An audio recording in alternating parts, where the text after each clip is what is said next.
Welcome to Gunners Are Us, where we are positively Arsenal. That we are. I mean, I feel like when I said that, I'm trying to convince myself a little bit. No, we are. We are positively Arsenal. Yeah, I feel good about this. Yeah. I tell you what's weird. Scotty's just joined the TikTok. And I'm right here. That's very impressive. I'm right here. How very modern of you. But no, this is another episode of Gunners Are Us podcast, iTunes and Spotify every single Wednesday. But we also do it live on TikTok at Gunners Are Us podcast at 10 a.m. GMT. Yeah, join the TikTok. It's fun. We got so many people coming in already. It's so much fun. We got Arsenal 89. We got Sophie in here. We got Matty. We got all sorts. We've already been conversing for about 10 minutes. That was the thing. I don't want to lose all my material. In lieu of this conversation. So jump on the live TikTok if you don't want to miss out. Exactly. Going forward, jump on the live TikTok. We sometimes jump in for some team news before big games, i.e. tonight. We'll jump on. I did an instant reaction podcast on the feed as well as a live on the TikTok on Sunday after the Villa game. Hence, we have a lot to get through tonight because the state of play today is it says on my sheet, do the intro. And then it says Joe's thoughts on Villa, because I've already given you, and it's going to be a very small one. And then we've got to talk about Bayern, because that's tonight. So if you're listening to this podcast and you're kind of prepping for Bayern, the first half of this will be about Bayern. Then you can almost pause the podcast and save the rest for the next couple of days. Yeah. Because the rest is going to be the Premier League predictions, which we do every week with all the games until next Wednesday. And we'll be previewing particularly the Arsenal games, which is Arsenal Wolves, Arsenal Chelsea. So in that time, you could, listen to the first 20 minutes, pause it, enjoy tonight, and then tomorrow be like, I'll listen to the second half now and get ready for Wolves at the weekend. It's a pod of two halves. It's a pod of two halves. That's what they're saying. Yeah, I've heard that. That's what they're saying. I'll say that. Yeah, I don't like the fact that you've got to kind of vent the Villa game a little bit, and I've had to stew on it. I had to vent it because I was mixed. I wear a bit of my heart on the sleeve as far as Arsenal. Yeah. We've got people already saying they can't deal with the nerves tonight in the chat. It was an odd one. Usually when we lose, I'm so disappointed in it. I don't know if it's the Liverpool loss prior that took a little bit of the sting out. And when you looked at the league, City were third. Yeah. We were second, Liverpool were top, and then the top two lost and the bottom one jumped. Yeah. It kind of felt like we're in the exact same position because we were second going into the week.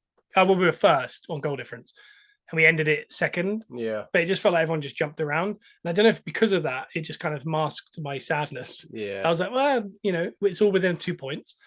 But the other half of my brain is saying City just won't lose now, and it's in their hands, so that's the season gone. But I felt like I had to jump on because I know that all Arsenal fans are probably feeling exactly how I was feeling, which was I need to just talk it out and make sure I understand what's going on. Yeah, I haven't really done that yet. I feel like I haven't, exercised my demons. Well, this is it from the weekend. Well, all I did was I literally turned the game off when the final whistle went and started boiling some pasta. Well, this is it. Sometimes you got to boil your pasta just to get over it. That's all I could do. And then my girlfriend came home from walking the dogs. She asked me how it was. I was shaking in the kitchen a little bit, boiling some pasta. It was a tough one because I said this at the weekend, but I don't know if you feel about this. The season's been about streaks a little bit. I think when we started the season, we won quite a lot, but everyone wasn't convinced we don't play as well as we did last year. Yeah. And then by the time it got to Christmas, we lost that West Ham game at home 2-0, and then we lost away from home 2-1 to Fulham, and then we went to Dubai. Yeah. And I think at that point, everyone had gone, season's over. Yeah. We're not going to win the league. We just got to hope for top four. We're not as good as last year. And then we came back from that, and we won. Well, we unbeaten in 11, and so the 12th game was a loss. 2024 has been nuts. Yeah, and there was one loss before last night. Sorry, there was one loss, one draw, 10 wins. Yeah, and I think everyone went, "Oh, we're better than last year." And then that got us back into. Other than winning 9 in a row, we weren't going to be in a title race. Yeah, so it was bizarre that we got ourselves back into it, to be honest. But then the streaks ended with us almost doing the West Ham and Fulham game combined into one game in the Villa game. Because against West Ham, we were like, I remember saying to my dad, who I watched it with, I said, we're like the Harlem Globetrotters. Yeah. It's crazy. It's flicks around the corner. I was like, this is really good. And then we lost 2-0 on the counter. The first half of that Arsenal game this week, I was like, this is one of the best times I've seen us play. It looks good. And then the second half was like Fulham, where it was It wasn't even. You couldn't even say like, we got caught out or anything like that. We created nothing. The only team that were ever going to win that game was Villa in that second half. We couldn't get our own box. And even the second goal they scored was on the counter from nothing. Yeah. We were well ahead, but there was no reason to be well ahead. No. Do you know what I mean? Does that make sense? Like, we weren't actually attacking. No. But they counter-attacked us, and Smith Rowe was the last one back. But if we were pushing to score at that point, I would understand, but we weren't. It's like we were half and half. Like we were caught between two places. Yeah, it's really... It's like we set out with a game plan for the second half. Yeah. Then they scored, which kind of scuppered the game plan. But the players didn't shift into a different tactic, or like they weren't then pushing on because we needed a goal. They were kind of caught in the middle, which then led to them scoring a second goal. Yeah, it was really bad. When you watched it, there was no redeeming qualities from the second half. I thought Villa deserved it. They were smarter than us. Yeah. I think a lot to do with it might be a lot to do with the Bayern game. So we'll kind of swiftly move into this Bayern game. We're obviously disappointed. It was a sad loss, but I mean, we're still in the mix. It's not season over. I think this week could be season over because you lose to Villa, you lose to Bayern, and then you do not win against Wolves. So is this the most important podcast we'll do all season? I'd say so. It's the most pressured, unless we win against Bayern, or even if we lose against Bayern, but we beat Wolves, there'll be more because that means the season's going another week before we are out of it. Yeah. So, City have their next game is Brighton away. We play twice in the league before they play. We genuinely could be 4 points clear of them when they next play, and even with a win, they'll only be a point behind us. Game in hand, but that stress could get to them. I don't think it does with City. I think. But what if they draw with Brighton? Then they know it's out of their hands again. I think the weekend to this point right now, the emotions are what they are because of because I haven't obviously vented this yet. It's the culmination of so many different things at once. Yeah. It was watching the Liverpool game, hoping Palace would do something. Then they did somehow. Yeah. Because even in that game, I said to you in a text, this is almost magical. The way Liverpool aren't scoring here. It was bizarre, yeah. So in my head, I'd got it in my head that something magical is happening. Then we just have to beat Villa. Then we lose to Villa and we don't really turn up. Then it's the realization of City now having it in their hands, and City are terrifying. Yeah. So when it's in their hands, they might as well already have the league. Yeah. I know technically it's not the case. Yeah. Because we are still, 2 points behind them. So as title races go, it's fine. Yeah, it's a title race that just continues, but I just think it might have been the perfect weekend for City. The fact that Liverpool missed all those chances and the fact that we didn't turn up and then we conceded 50% of the chance. We conceded 50% of the amount of goals we conceded all year in one game in 10 minutes. Yeah. So it's real bad. On TikTok, we've got a load of comments coming in. We're going to get to that because we're moving into the Bayern stuff. We've got a lot of people saying we got Arsenal are bottlers. We got you fumbled. Going out of the Champions League tonight. This podcast is called Positively Arsenal, so we can't be going down this road, guys. Albeit we are realistic. We are realistic. We're very realistic people. But what we're going to do is move into the Bayern, because a lot of the issue with the Villa game, I think, is they press baited us, and Jamie Carragher did a really good piece on Monday Night Football about it. And what kind of they did was they literally just brought us up so that we couldn't go man to man, and you lose a man, you're 10v11. Yeah. It's what Porto did. It's what a lot of teams have tried to do. But as long as your press is really good, it doesn't really matter how good they are, because you should be able to nick the ball in the final third, a la Liverpool. That's their whole game plan. I think Odegaard, he felt something in the game. Yeah. Wonder if he wasn't 100%. It is the first time since that horrible run in December that we brought Havertz back into the 8 role. Yep. And Jesus went back to number 9. Zinchenko came into the team. That team has only really played that we saw since December. Yep. And in December was when we just crumbled. Yeah. And the balance was wrong. Havertz, when he's played at left 8, we have a win percentage of around 52%. Yeah. When he's at number 9, we have a win percentage of about 82%. Wow. There must be something in the way in which we press. We do a blanket press where you push people to the side we want them on. There has to be something to the change of personnel, because we're the best pressing team in the league currently. Yep. And with Martinelli, Havertz, and Saka doing that, with Odegaard, who's very electric when he does it. Yeah. To go from that to Jesus Trossard, and an injured Saka essentially hobbling. Yeah. And then Odegaard, who was feeling something. I think the press was, even if it was 1% worse than usual, Villa are so good, they could just pick us off. And what worries me is there's better teams than Villa at doing that. Yeah. And if we're not 100% doing that, we could really get found out. A la City last year, their whole game plan was to press bait us and go long. Yeah. And they beat us both times with it.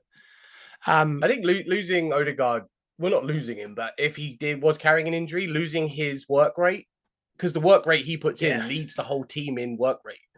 Yeah. And we've always relied on those players, like Fabregas's, Rosick's. Yeah. Like we've always had these players that are the forefront of all the energy that we bring from midfield. And if he did have a knock, that definitely would have had a knock-on effect. Yeah. Hopefully he is fit for tonight and going forward. That would be massive tonight. If Odegaard isn't fit, I think we're definitely in trouble. S. Gleesy1 says, you guys in Germany, on train to Munich town centre. Wow. Go on, enjoy it. Whatever happens, it'll be a good experience. I'll say that. Again, we're positively Arsenal. We're also realistic. Yeah, and exactly like I said about the Villa game. If we lose tonight, it will be our fault. Yeah. Do you know what I mean? Like, there's a chance we could play really well, so to Munich, and they just beat us. That we can take that because it just means we weren't ready for that level because we're nearly at 100% right now. Yeah.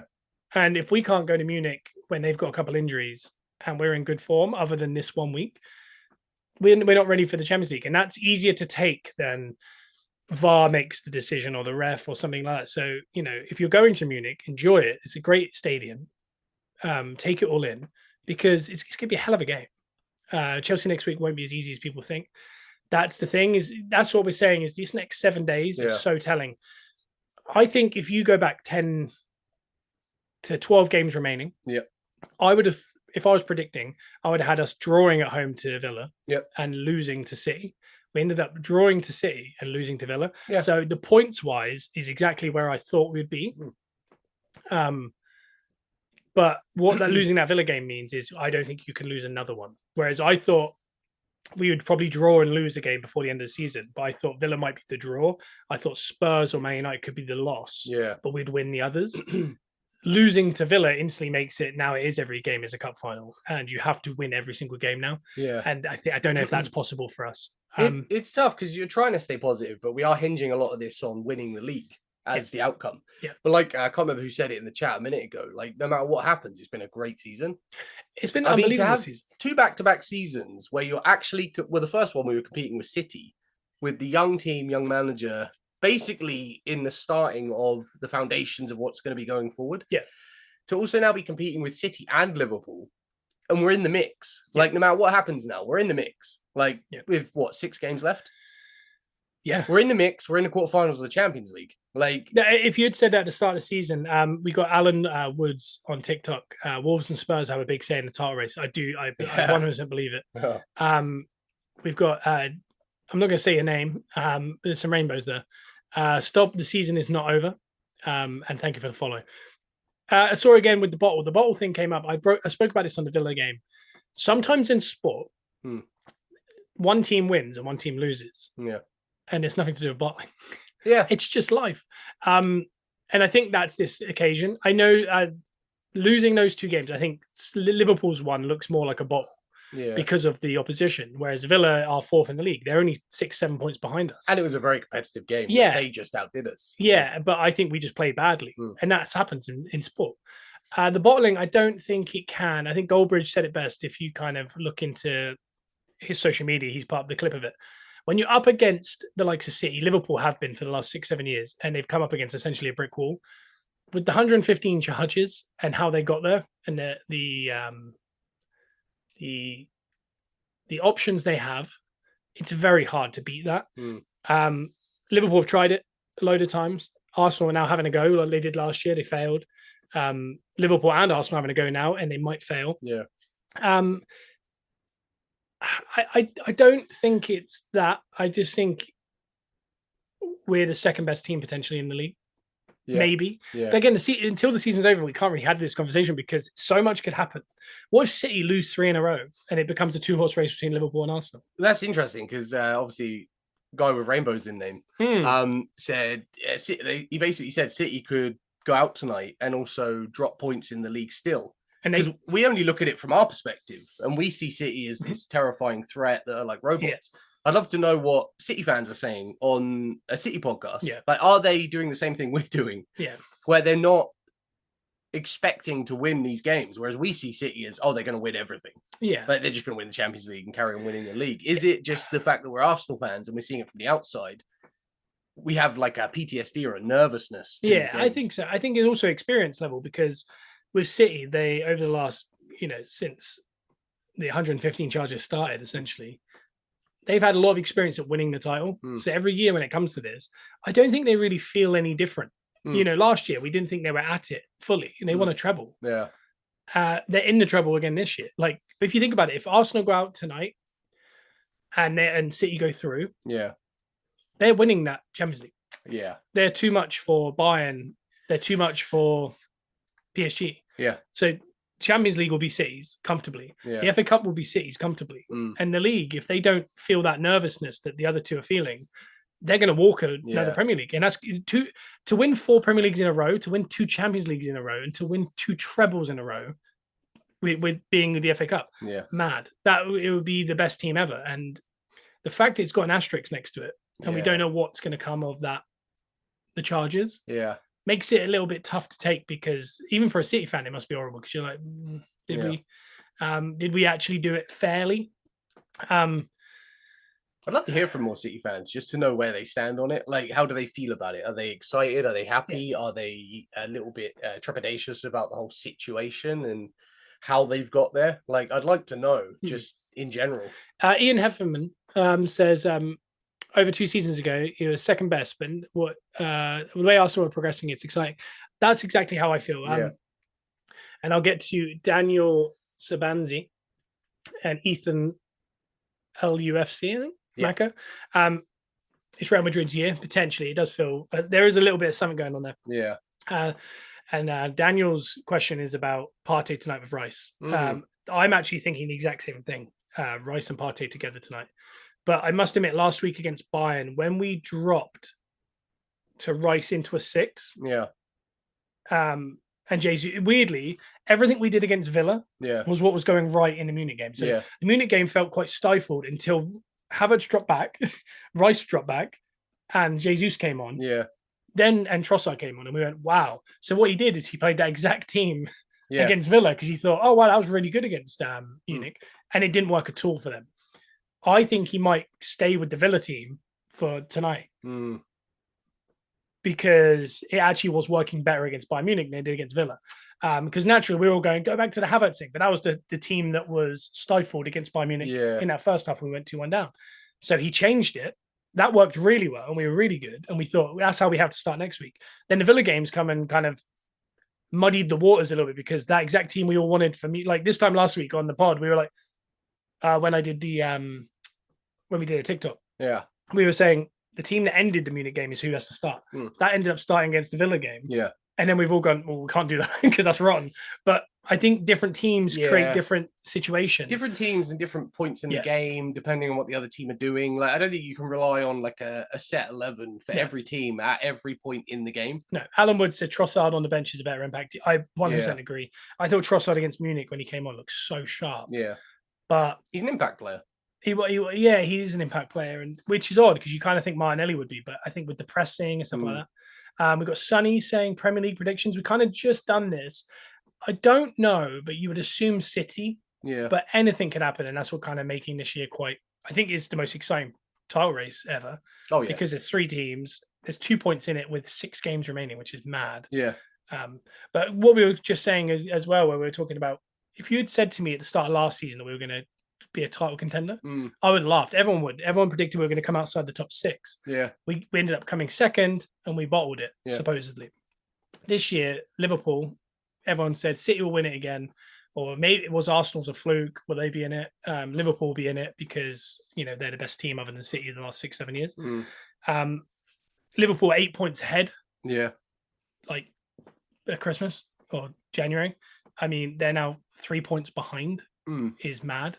I think I said last season we're definitely overachieving ahead of schedule for what we are. But there's 2 sides to that, isn't it? We're ahead of schedule, but there you go. But I say it's been there for nearly 5 years, so we should be kind of predicted this. Yeah, and I still believe we're overachieving and ahead of schedule in terms of like our experience. But all of this is adding experience. We've had 2 seasons now in the title race. We've now had a Champions League run, no matter how it goes tonight. It's all adding up. It's a run for us, yeah. Yeah. But most people will be like, well, semi-finals is a run. But these players have been there. We haven't won a knockout since 2006. But these players have been there now. They know what it feels like. Yeah. These players didn't know what any of this felt like a couple of years ago. Yeah. Now they know exactly what this feels like. They know what it takes. When they lose, they're learning from it. Like, so no matter what happens after all of this, it's all a learning curve to go forward to next season and the next season and the next season. Yeah. So I think it's all a positive. LFC not 3 behind. Good point. We're level with us. They're 2 points behind. Yeah. It's gaining experience. Like we were saying, the reason City find these end bits so easy is because they've been here every year. So there's no pressure. They just play every game. That Brighton game to them is just another game. Yeah. They don't know if it's going towards anything. It's just win every game and see where it lays. Yeah. And that gets them this far. Whereas naturally, Arsenal, Liverpool are going, oh God, if we need to win the next 2 to then, be with a sniff. They're doing. We're thinking ahead 6 weeks. Yeah. Whereas I think City don't, and that's because of experience, and that's what this year's about. Because when Arteta took over, he said, and this shows you how far we've come. Because I remember him saying, by year 3 we'll be back in the Champions League. By year 4 we'll win the Premier League, and year 5 we'll win the Champions League. Yeah. In year 3, he didn't just get in the Champions League; he challenged for a title. Yeah. But again, he did what he said. And then this year is the winning the league one. Yeah. I mean, if we did, that would be mad that he called this. Because when he said this, not just every fan in the world and everyone in this chat is saying we're chokers or whatever. We all laughed. Yeah. Arsenal fans laughed. We were like, well, that'd be nice. But there's no way we're going to ever be in that conversation again. We're now in a conversation where people are like, oh, if Arsenal played, PSG in the final, they'd win that. Yeah. What? Like, if you'd said that to me 3 years ago, even at the start of the season, I think we did on this podcast, we made our predictions or things we wanted. And we said a run in the Champions League where we get to see a knockout game, maybe top 4. No, we said top 4 plus maybe another like a title, like we try to pick up the Carling Cup, something like that. But I mean, I was going for top 4. I didn't think we'd be in the title race with 6 games remaining and also be in a tie with Bayern Munich. Because whether we lose or not tonight, we're in the tie. It's 0-0 essentially. I did not expect this. No. I very much thought we'd be 4th at this time, out of the Champions League, and maybe have won the Carabao Cup if we'd put effort into it. But I mean, I'd rather be in the title race still than have won the Carabao Cup. Well, you got to think we haven't experienced any of this. Like the title race, being in an actual Champions League tie where it's doable at this moment. We haven't done that for 20 years. I know. It's been 20 years since we've experienced that, like as fans. Yeah. So these players are experiencing it for the first time ever. Yeah, well, a lot of them were live. Like, I think someone said the other day that Saka was like 6 or something when we went to the final. Yeah. It's like, that's mad. Like, it's such a long time to be watching it. Isma says, I feel like we're very lucky to be in a position we are. We are. It's a mix. I genuinely believe we had always accepted we were just trying to get top 4 in December. Yeah. And it was only the fact we won 9 in a row that we are now having this conversation about winning the league. Yeah. If we even lost one of them, we wouldn't be talking about it because we'd be 3 points ahead of Villa. Yeah. And going, oh my God, don't let Spurs catch up. And again, we could lose the next 2 in a row and Spurs and Villa win them. And all of a sudden we are having conversations about can we make Champions League next year? Yeah. It's even though the title race is the 3-horse race. Yeah. There's teams way too close to it. Oh yeah. To even drop points. Yeah. Because you can go from being in a title race and in 6 weeks' time be 5th. Yeah. I really believe that. That's the thing. People could keep talking about bottling and like lack of experience from these players, but these players are also responsible, like you say, for getting us into this position. Like, it's all well and good saying bottling, but they did the job to even get to this position, which is a wild feat. Yeah. Steve on one says, I've always said that he is in the errors Arsenal. He's this era's Arsene Wenger. No one believed when he came in what he was going to do. Yeah. Yeah, it really does. Like when he said all that, by the way, as a first-time manager. Yeah. Everyone laughed. I laughed. I was like, oh, that would be nice. Yeah. I hope he can. But I didn't believe he could. And we were signing Willian at the time. And I was just going, I don't really get what's going on. And then, I mean, year 3, we were back in the Champions League. We challenged. Year 4, we're challenging, and we're in the Champions League still. Well, for also the pressure of a first-time player going back to a club he captained. I know, we've seen how badly this goes. A massive club as well. Yeah. A massive club that was in disrepair, really. Like, behind the scenes, on the field, the stadium was starting to feel a bit worn down. Everything, the fans weren't there. Like, everything has had such a turnaround. Everywhere. Someone just in the chat said, if he's this year's if this era is Arsene Wenger, we know what the score will be tonight. Well, that is a worry as well. Yeah, that is a worry. Yeah, a lot of people in the chat are saying the striker is the difference between us winning the Champions League or the league. It does feel that way, even though we're the top scorers in the league. All over the pitch as well. And if anyone's looked at it as well, Palmer just, by the way, joined Haaland as the top goal scorer in the league. Yeah. That's mad. Yeah. Shows how important one player is as well. I think Saka is our top goal scorer, and he is about 11th or 10th in that list. But we're the top goal scorers. That is, when you think about it, as far as a team game, that's mad. And it's similar to when you look at Leverkusen, when their fullbacks have got 12 plus goals. Yeah. If you get goals all over the pitch, it's just as good as having a forward. But there's certain games that happen, like the Villa game, where you go. There was a couple in West Ham at home, Fulham at home. A world-class striker like a Watkins, a Tony, an Isaac, I think is the difference between getting 1 point at Fulham at home, getting no points at West Ham at home, and getting no points at Villa at home. The difference was Watkins this Sunday. And the difference, take all those games away, just win that Villa game. Yeah. We're at the top of the table. Yeah. And that is all based on fine margins. And that's the difference, I think. Everything at this level is fine margins. And I think we've seen that we don't play quite as well when we have a straight up centre forward number 9 playing. Like when Eddie plays, take away whether you think his ability is not good. The team doesn't play as well when there's not a player that is bringing everyone else in, like Jesus does, like Havertz does. Yeah. So I don't think it mends, it doesn't lift all ships, I don't think. I think it might get you a couple goals. Yeah. But I think the general play might not be as good. You've seen with City when they went and got a real forward in Haaland. Yeah. They had to really figure out, and the only reason it works is because he is so good that even when he's bad, he still scores. Yeah.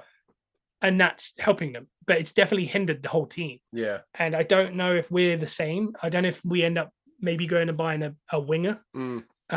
And Jesus and Havertz go back and forth with centre forward. Yeah. And you sell in Eddie and then essentially bring in a world-class forward. Yeah.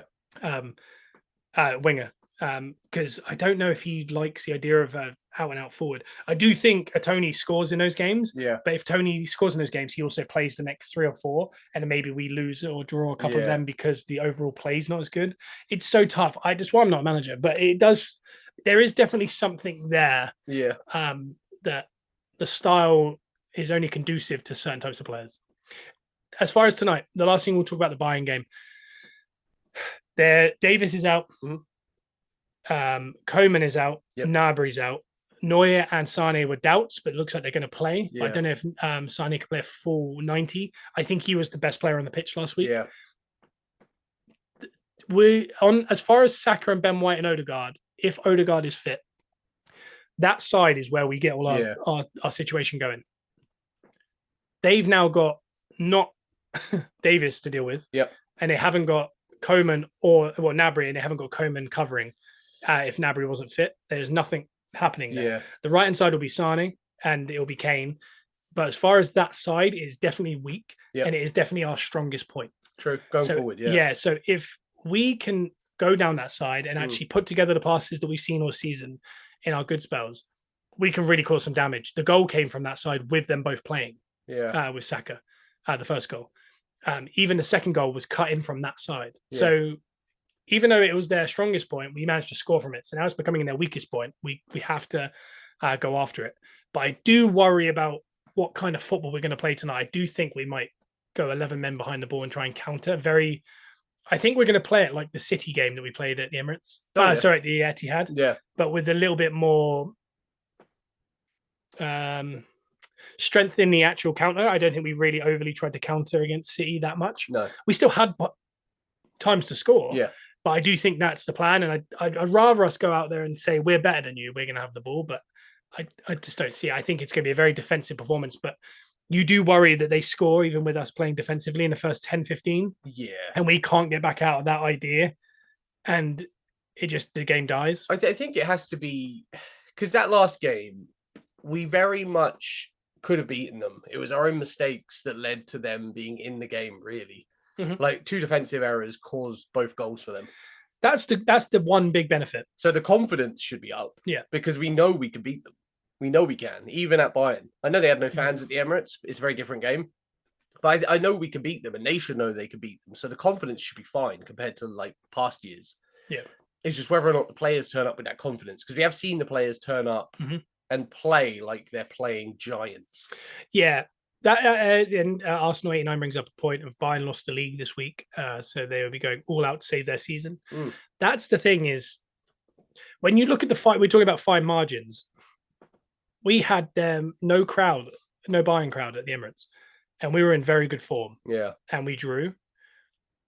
And we were still in 2 competitions. They were out already, but they're officially out now. Yeah. Like 1%, they've lost the league. That's done. This is the only thing they're playing for in their home ground at 0-0 against a team that just lost to Aston Villa 2-0 at home in a very important game. They got to feel confident that they're going to be able to get, something, because at the end of the day, a draw takes it to penalties and then it's 50-50. Yeah. So I don't want us to go in there with the mindset of let's draw this and win it on penalties. Yeah. I hope there's a game plan that isn't horrid to watch. That, like the City game. I respected the City game. But City are a lot better than Bayern Munich. Yeah. I don't think we have to be that worried. Yeah. As far as, because I think if you give them time, they will score. Yeah. The way in the other game happened is they had 4 or 5 counterattacks. They scored 2 of them because we messed up. Yeah. Then we nearly give away a penalty under no pressure.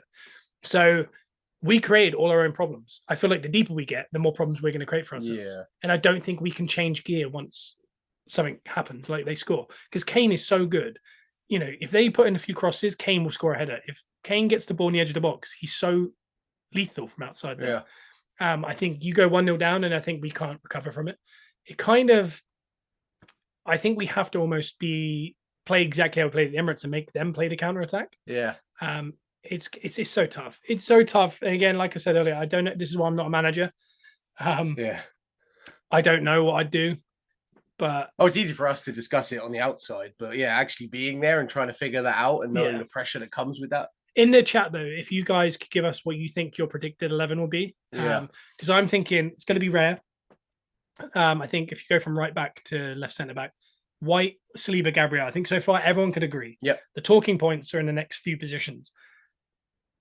I hope it's Tomiyasu. Yeah, same. I think the first game was screaming for him. He wasn't fully fit.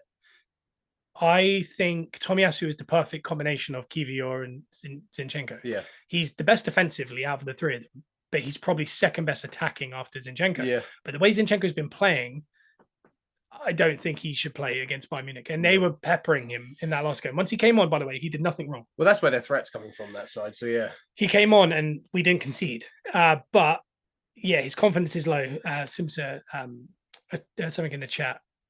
Ransom note. Yeah, it's tough. It's tough. I think Tomiyasu is the smart start. Yeah.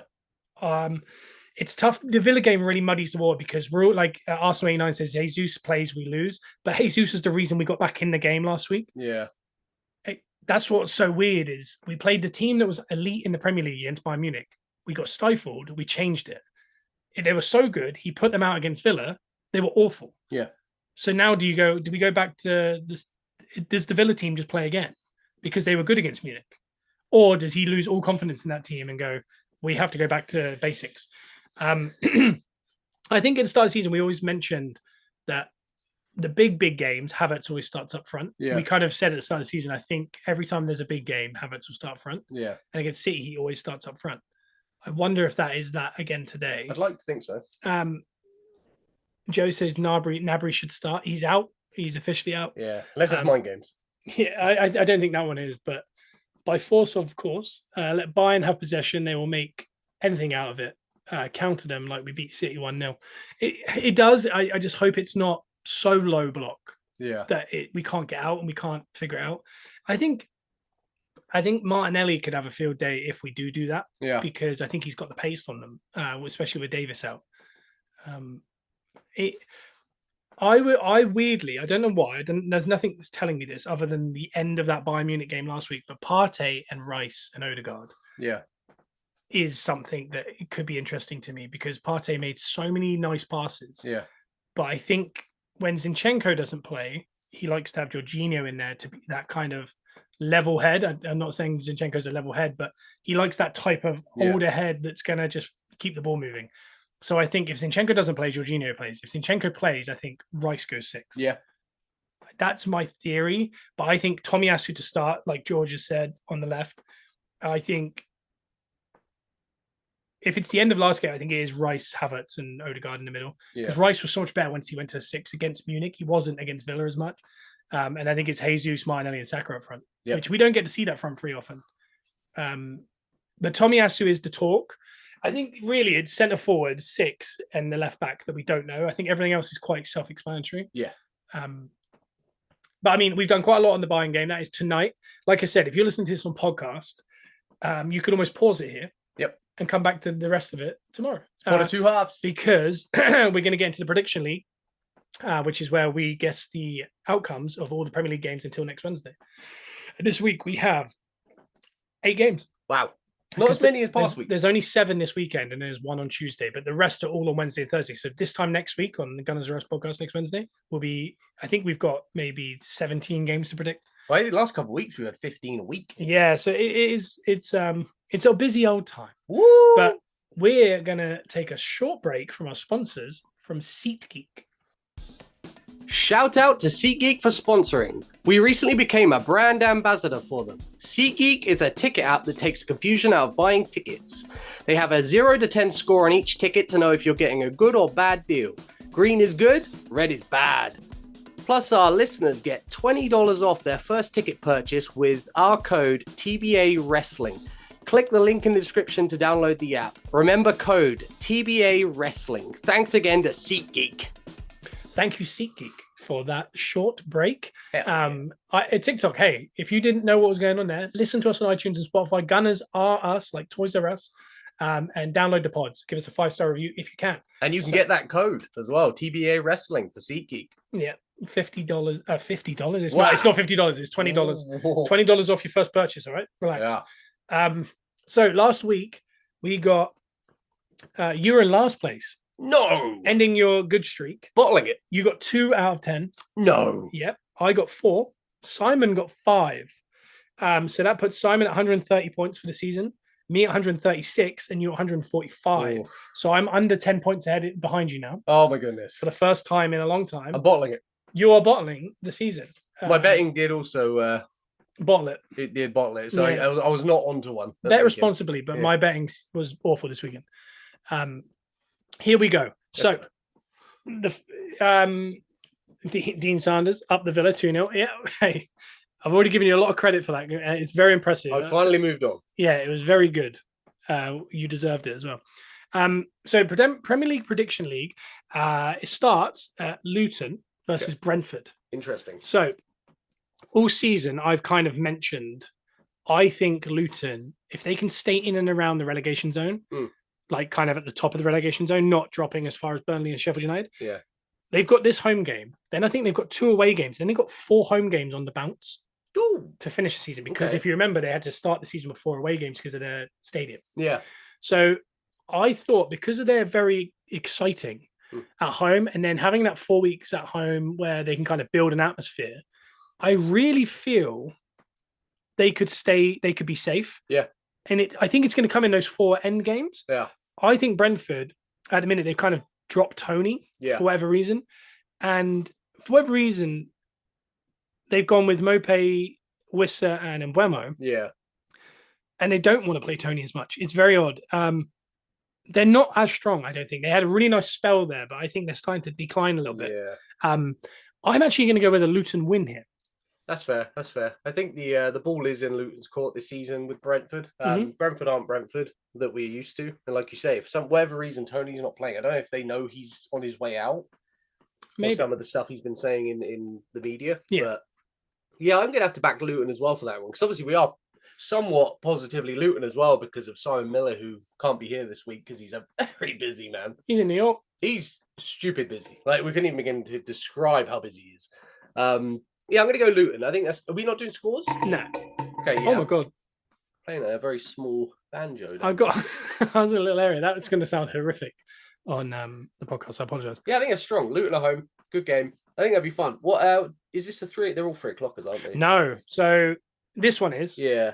But then the next game... Oh, no, it's a midday. I can't remember. It's very odd. I know that the games this week, we're at 7:30 at night. Oh. And there's no 5:30 games. So they might be both 3 o'clockers. Yeah. And then there's nothing at 5:30. I'm pretty sure I saw there was no midday games. Yeah, so I'm fairly sure it's a weird one. The next one is a massive game to start at the bottom of the league. Sheffield United versus Burnley. Burnley couldn't be doing more in the last few weeks. Yeah. For ruining their season. Yeah. Not that it's not been ruined already, but last week they had the opportunity to win. Their goalie lets it run under his foot and it rolls into the net. They've had back-to-back red cards before that. They are doing everything in their power to not get the points. Yeah. They genuinely could be maybe 6 points better off if it wasn't for themselves. Yeah. And 6 points is that's them. We're talking, them being near Luton. Yeah. And talking about let's get Forest back in the mix.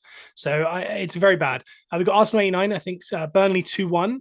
I'm actually going to go with a Sheffield United home win. Yeah. Because I don't know. I think the home ground is going to be the magic dust. Yeah.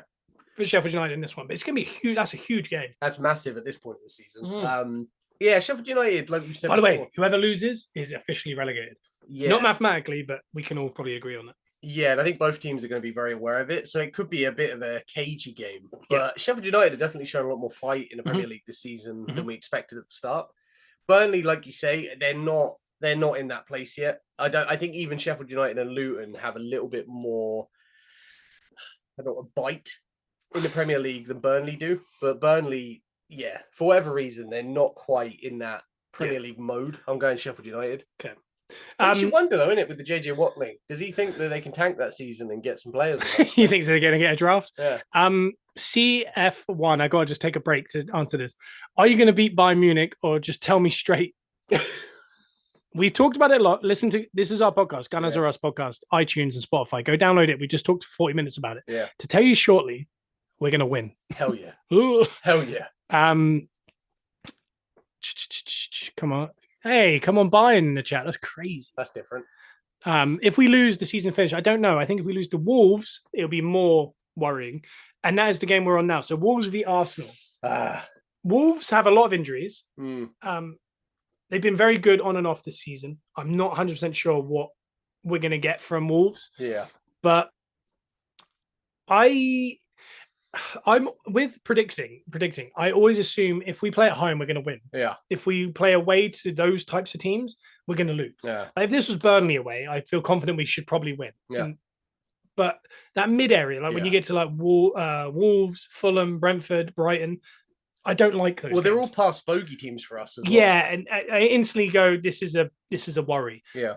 But then when you watch the performances at Brighton, at Brentford, not at Fulham, you realize, we do win these games. Yeah. We are good enough to win these games. And I don't know if it's a PTSD because, for example, against Villa at home, you think, because we're home, maybe we'll win.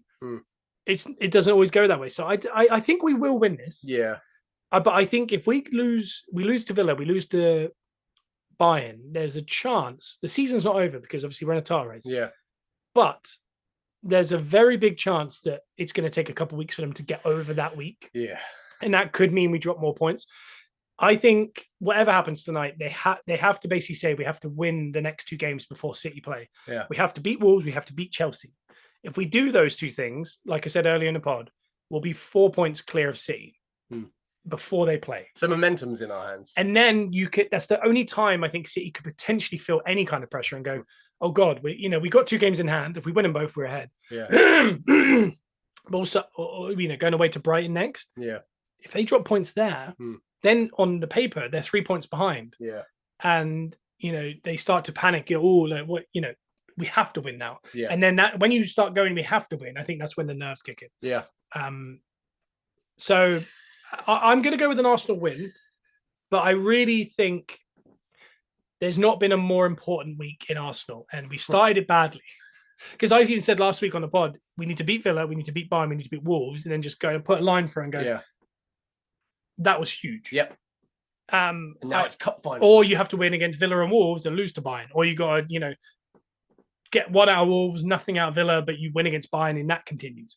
You got to keep something alive. As long as you're we could easily be at the end of this week and go, this podcast next Wednesday could be, we're out of everything. That genuinely could be a thing. The frustrating thing is at the weekend, I made 2 mistakes leading into this very crucial week. I shaved my mustache off, which I think might have been helping us a lot.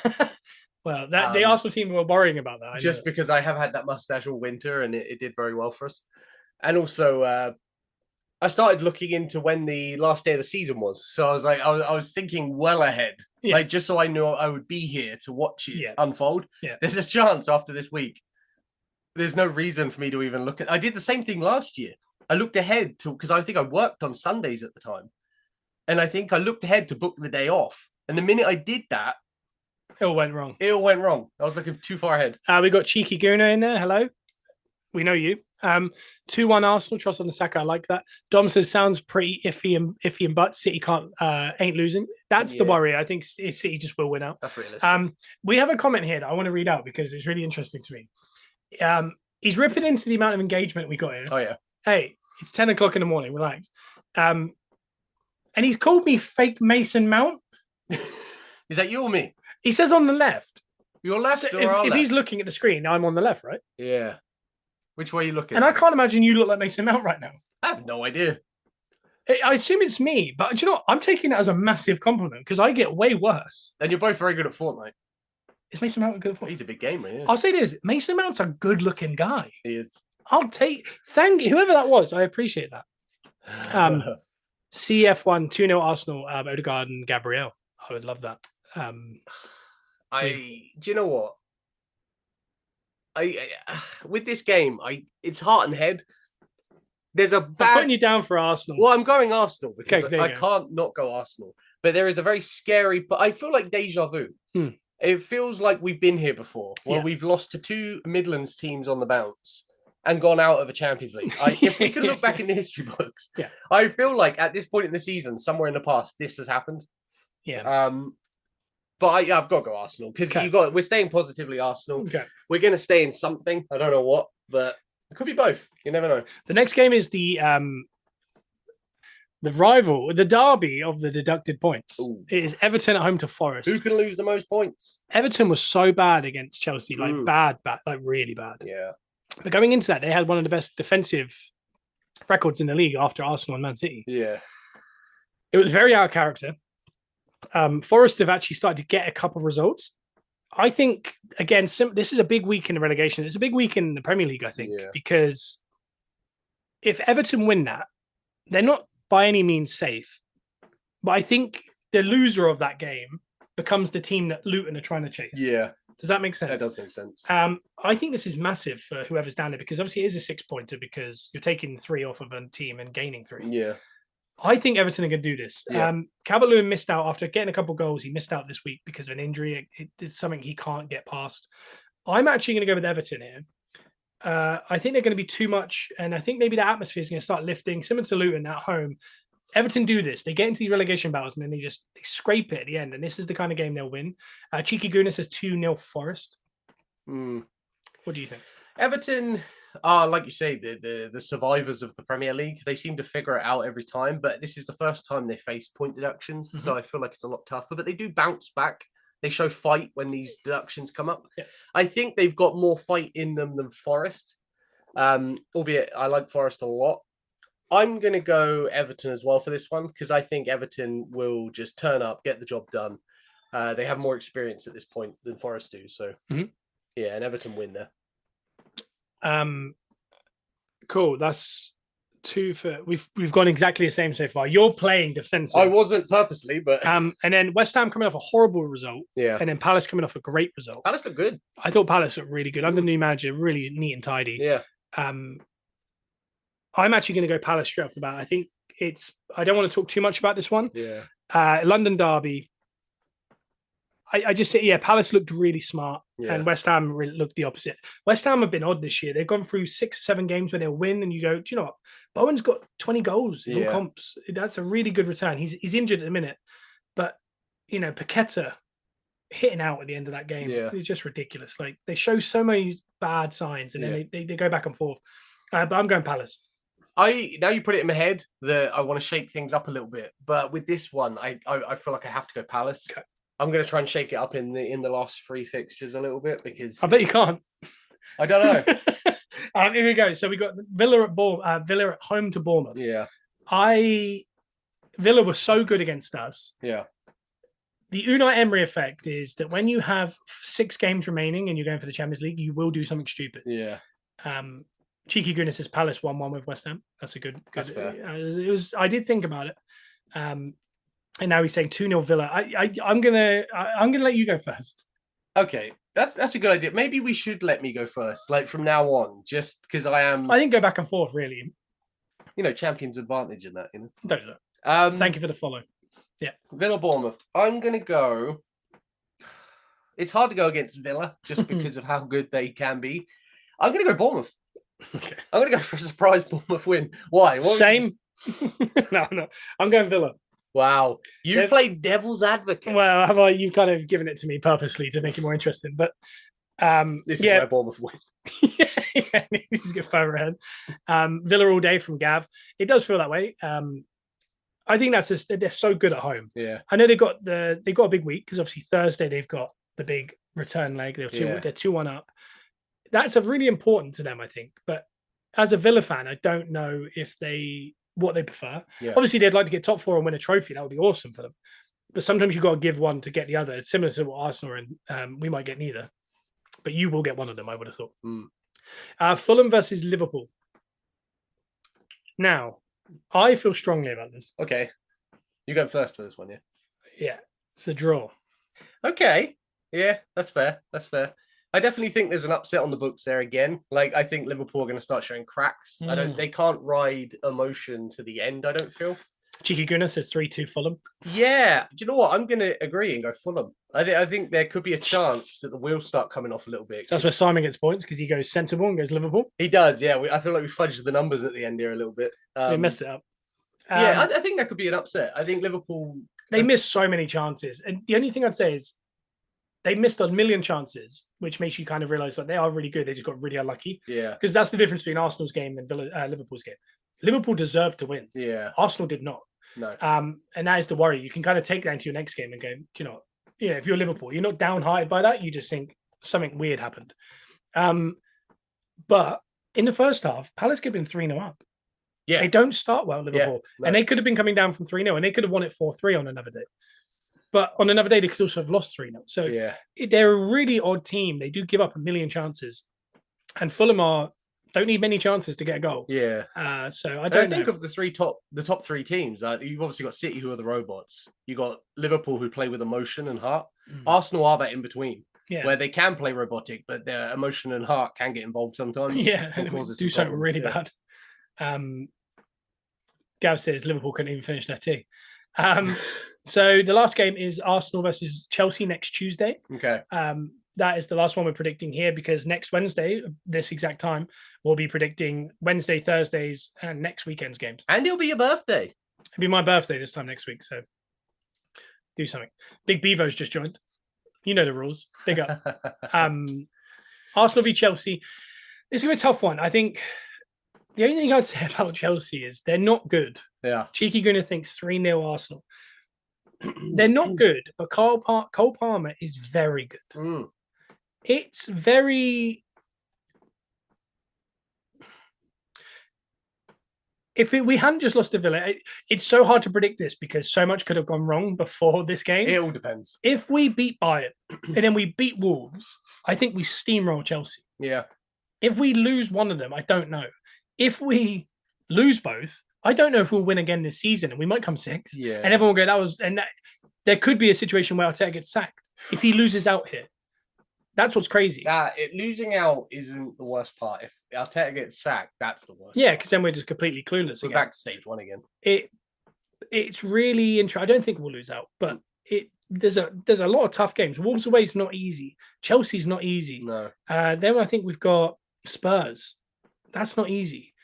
It's a very, like I said, between now and that Sunday where we play Spurs, I mean, so much could have gone wrong or right. I mean, it's so hard to believe that because after Spurs, it's Man United away, and other than that, we should be able to win the games. If we get there with maximum points, it's anyone. It's anyone's game basically. Cheeky goodness says my worry is April is when we normally mess things up. Yeah, I think February is usually we've gone. I think every year we're gaining a month before we go really, really wrong. Cheeky Goon is already going for the Spurs score, 6-0 Arsenal. I like that. Cole Palmer is just unreal, and that is the worry about predicting this Arsenal Chelsea game. Is Cole Palmer is so good. Yeah, I mean that is not normal. Like people could say, oh, he gets a lot of penalties, blah blah. To score 4 goals in a game is very rare. Yeah. To score back-to-back hat tricks against Man United and then Everton. And shout out if you did captain him on your fantasy football this week, or triple captain if you were saving it for this point. And then he's level with Haaland on goals from midfield. Yeah. It's in a rubbish team, like a very, I say rubbish. They're not like, to score 20 goals for Man City is one thing. To score 20 goals for Chelsea at this current team is mad. And that's not 20 goals, by the way. He's got, 25 in all comps? Yeah. 26. I mean, we knew he was good at City, but he could easily hit the 30 mark by the end of the season in all comps. Yeah. And to do that while coming, they could come 8th, 9th. Yeah. It's really impressive. The only thing I'd say is Chelsea winning that, going into the Arsenal game. Yeah. They very much, if they win that game, they could be above Man United. Yeah. Because Man United don't play before they play. They could go above Man United and they could go level with points with Newcastle. Yeah. They're only a few points behind Spurs. Yeah, they've slowly collected points this year. I know they were one of those teams that everyone was questioning a lot, but I saw a stat the other day and it was their last 15 games, and I think they've drawn 2 or 3 and won the rest. So they've been quietly getting on with it. And we've always said the potential in that Chelsea team is ridiculous, but I don't know if it's. I was explaining to my dad last night. We were talking about the penalty incident where they couldn't decide who was going to take it, and there's a case of Pochettino likes to be one of the boys when he manages. Yeah, I think teams. He changed his tune afterwards a little bit. Yeah, I think when you're one of the boys, it's nice. It creates a good vibe. But for a team like that, I think you've got to put your foot down sometimes and just be the manager. Yeah, I don't think Chelsea are going to make top 4, but Ian Heffernan's asked, who do you think will get top? I think it will be Villa. Yeah, I'm hoping we can go through and give a 5th spot. And I think that 5th spot might actually be Newcastle. Yeah, I don't want it to be Spurs, obviously. No. But I wonder if Man United end up coming 7th or 8th or somewhere along that line. Yeah. I like this funny little game. I've got to play a game on TikTok sometimes to make sure I'm not a robot. Cool. I've got Arsenal. Okay, Arsenal. Yeah. I'm going Arsenal all day. We're going long here. It's going to be a tough game, and I think a lot has to happen before then. But I'm going to put it out there. We're going to beat Bayern. We're going to beat Wolves.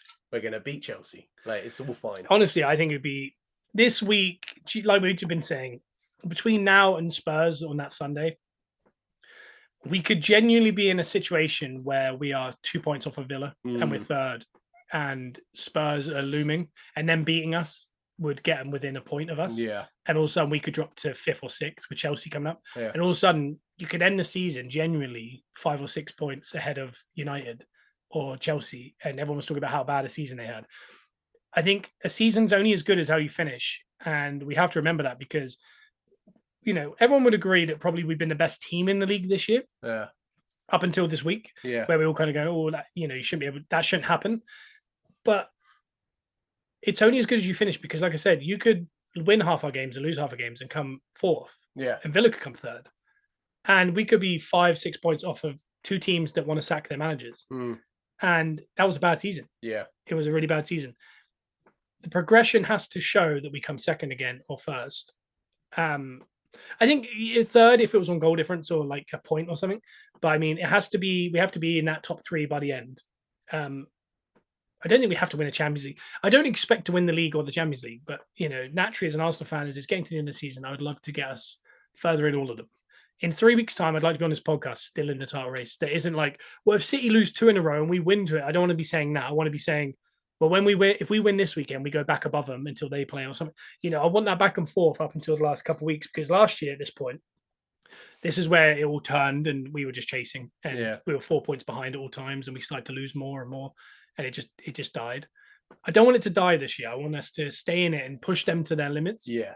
I want to enjoy the ride. I want to see how it plays out. I would genuinely take losing the title race now to just seeing a semi-final. Yeah. Because I think the excitement of winning, like of going into a semi-final, and again, I don't think over 2 legs we could beat both those teams. No. I think it's possible because we have to City in the league. If the league was anything to go by, our 2 legs against City in the Champions League would be 1-0 Arsenal. Yeah. So we can do it, but I don't think we could best them. But the annoying thing is, I think we could beat PSG in a final. Yeah. That's the really frustrating part. Just got to get there. But I don't think we're going to get it. But I do enjoy the Champions League and getting to enjoy these big games. And I think us going... I disagree with the whole concept of if we go out, at least we can concentrate on the league. I think we get worse in the league. Yeah. I think we need to be playing every 3 days. I think it's better for them. Yeah. And just push them to the limits. We've done so well with injuries and stuff this year, touch wood. I think we just got to keep going, try and get some wins. And that's it. Do you have an outro tonight? I do. Is it for Bayern? Because that means I've got a quick turnaround here. It's for Bayern. That's the one I prepared. Okay, because that means the trailer and the Bayern ending is going to be our videos on TikTok today. I had Bayern on my mind. That's fun. Cool. All right. Well, guys, we'll be staying around on TikTok, so don't go anywhere. And on the podcast, we'll see you next Wednesday. Gunners Rust, iTunes and Spotify. Goodbye. So, 3 things that Munich are famous for is museums, Oktoberfest, and obviously Bayern Munich. Okay. But all they're going to have to look forward to this year after tonight is to celebrate Oktoberfest and go to those little museums and enjoy what once was. Arsenal würde Bayern besiegen und der Champions League gewinnen. Wie geht's? Come on, Arsenal!